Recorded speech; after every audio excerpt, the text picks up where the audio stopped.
tujya hapano mwene watureba ha mission tushwana musaizi wareba nitugana nengamba maraka gutwine nitugamba n'abaturikirize twena nitugambe ngambemwe ekindi tinkabasa kugira ngo kabe bireye imivuyo ngo utari yo bwebembeze ninga atari hoki no kimanya abantu harimo abantu abari stable naturally kandi ekindi okimanya ngo nabwe endureze zikubayo no buvuyo bo bukubayo nacho ni cyetabwa hine kici kutuyambaho those disagreements those disagreements hine kizi kutuyambaho at for example ebe bitukweta akavuyo ebitukureba mungu akavuyo bituretire azenare mu pate bigiretiro kumanya ebimwe gye bireta kumanya sometimes nibe exposing some weaknesses ezikuba zitakagizire zitakamanyerwe so nyoni ingira nti namazima hinabe yiramo kusikangana nati hinabacagaruko mu bururu for example my district Mitoma ahunkuzarwa akaruru bakatire nyo muhebazo then ariho semba buretin kumanya yaba akatire nayo kakakajya ko kugarukwamo no bihurira mu bice akisingiro ko bakakamarira nayo no shaka imunko kusikasikangana ano shwako kakao so ebyo aho byabire akaruru nibaza kagaruka mu konka echo kitakatukanga ninga tikikumanyisa ngo itihaze weekend the party ngwabwo kuba abantu batunga haba mu conflicts also there is what we call conflict resolution so kwa kuba hekintu nkecho party administration ninga party leaders bagamba habwaci Mitoma haba yeki uriho ntegereza so nibija bagaruka ground nico hati nyomwe bazoka bagarukira mu karura ko batire wawe rireye enduru tabire enduru buri zikabenduru abantu nikibo abantu bananka konka after nanka ni administration ya party ke kuyijamu hatemanya no hano akabari hekizibona ekindi habamo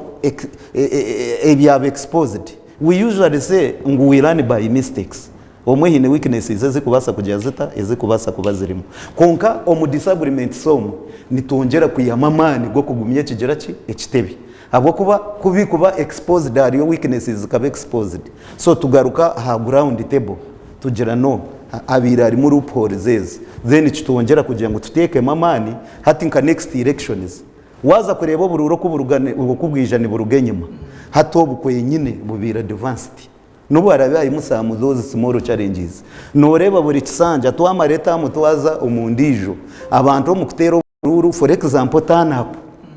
tanape yo yongire munonga okukira buri remember this time they used the registers abantu bakarenga ho munonga okwehandikisa munonga bajumbira karuru mu kutera karuru nke kibabire batakajase batakakoze so nyondebire ngo atabantu batandika kwetegereza ekibina cyabo batandika kumanya government yabo abantu batandika kumanya obujunanize bwabo konka nko kutwagambe nduru omumyanya mici also you consider percentage tikujya ngo bururu mu Uganda bwa NRM nguhona ngubukaba nka Mitome cyabireyo ninga semba buri wazo mu Western Uganda twine mu districts zingahe ezagizirema kavuyo kandi nezagirema kavuyo still the party has already intervened okureba ngo ba resolvinga conflicts zikuba zikozereki ezikuba zirimo so nyowe kinyine ni ndeba no kugira ngo one party leaders ebi aharabe mu buvuyo harimo bibuzo nkabishatu ninga bina bibashemeye kuba nibebuza kandi bakarondera answers haba makavuyo ecyaretera abantu akavuyo nenshi sometimes indiscipline konka indiscipline eji yarugankahi twinema abantu abakuteza obururu ayo butukutunga challenges kuruga mu bantu bita bateza obururu ba registrars oshanga probably on ground registrar ayine interest mu muntu hata chika waza kuikaho nyoba izawe hinababira babire bayenda kureta mu bunanka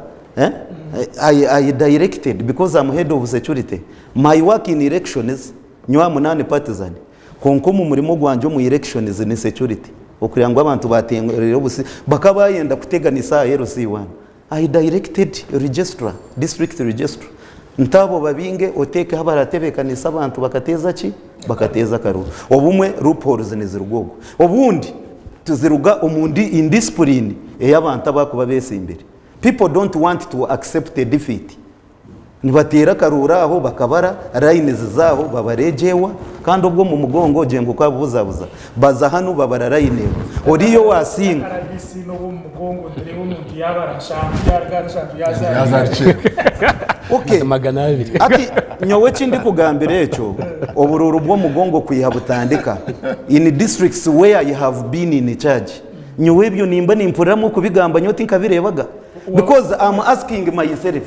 abantu bazo mu karuru batera rayini nendijo yabarayina ensi yone rya oyine no bara omwe agent bako bane babara ariho ba agents babiri omuntu yanabara ba agents ne baba bariho okurja abantu abesembera na ba agents babo binene babarane barebe nambereho hati noza kubara otomwe oti 10 oti 20 ona shensi ne beta kureba nyowe byo tinkabere neza kamusindisha no kugira ngo ugambire umuriro wa Tayari West mukashikirizo icyo basize kukoro wawe icyo bagenzi baba bari kwibembera security oma districts aganda guterebere okay nyoka ngambe a district yanje Rubirizi where I'm fully in charge for sure I feel that I'm fully in charge of my district I'm representing the head of state one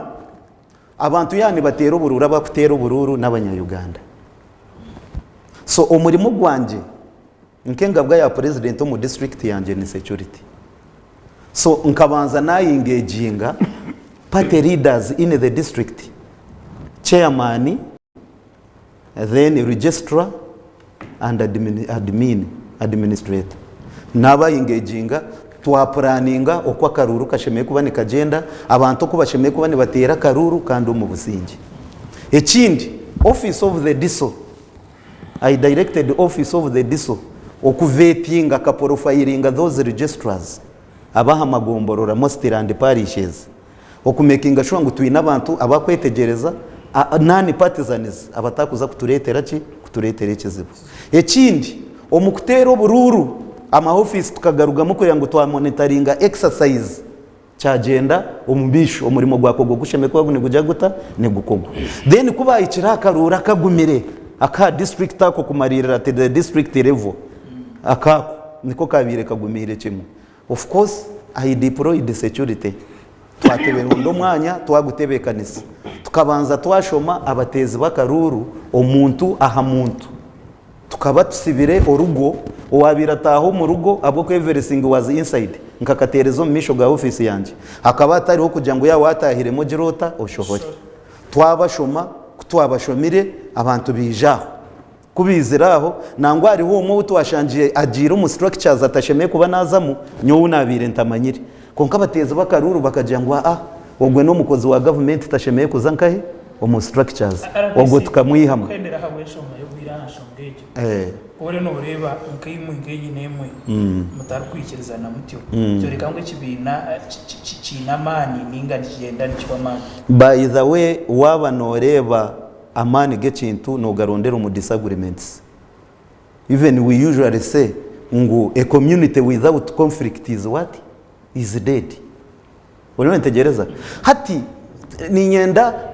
ekigambo conflict ni kimanyisa ki ahantu hona ariho development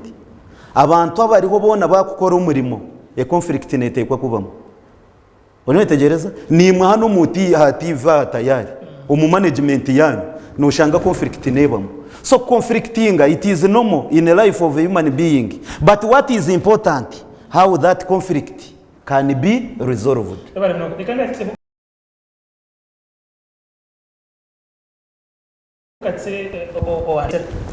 yatsira abagabira ngo imekiteka tengo cyo kwisha mu primary z'ibindi cy'abasereza mu change municipality ebyorebereho mu karuruka NRM akaka structures bikwirisha niki mu karura ka wakatakabiri we bari munonga umutebekana